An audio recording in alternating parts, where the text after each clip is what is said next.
નમસ્કાર ખેડૂત મિત્રો, મારું નામ છે અલ્કેશ પટેલ અને આપણી યુટ્યુબ ચેનલ છે ખેતીની વાત મારું ગુજરાત.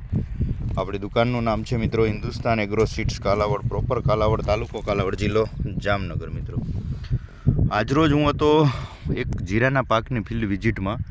તો જીરાના પાકમાં આ રીતે સુકારાના પ્રશ્નો જોવા મળી રહ્યા છે. મિત્રો તમે જોઈ શકો છો કે લીલો સુકારો જે છે એ જોવા મળી રહ્યો છે. તો આ પ્રકારની જે સ્થિતિ તમારા પાકમાં જણાતી હોય તો આના માટે તમારે વાપરવાનું છે બાયરનું એલિયટ 1 પંપે 30 ગ્રામ, સાથે તમારે આપી દેવાનું છે વેલિડામાઇસિન 1 પંપે 40 ml.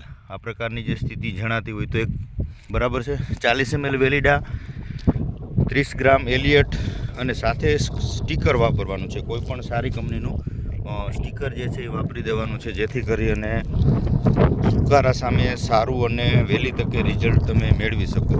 આ રાઉન્ડ કરી દીધો છે. પછી 5મા દિવસે જો આ પ્રકારની સ્થિતિ હોય તો 5મા દિવસે ફરી પાછું તમારે મેટાલેક્ઝિલ મેન્કોજેબ જે આવે છે 1 પંપે 30 ગ્રામ, સાથે વેલિડા અને કોઈ પણ એક ટૂંકમાં તમારે મિક્સ માઇક્રોન્યુટ્રન ખાતર એડ કરી અથવા જે છે તો 25-25 જે ખાતર આવે છે, આપણે ગઈકાલે વિડીયોમાં માહિતી આપી છે, 25-25 ઉમેરો કરી અને તમે છંટકાવ કરી શકો છો, જેથી કરી અને પાછો એનો ગ્રોથ જે છે એ ચાલુ થઈ જાય અને રિકવર થઈને રિઝલ્ટ તમને ક્યાંય ને ક્યાંય સારા જોવા મળે. આ પ્રકારની સ્થિતિ અત્યારે જીરાના પાકમાં જોવા મળી રહી છે. મિત્રો તો રજા આપશો. જય જવાન, જય કિસાન. મિત્રો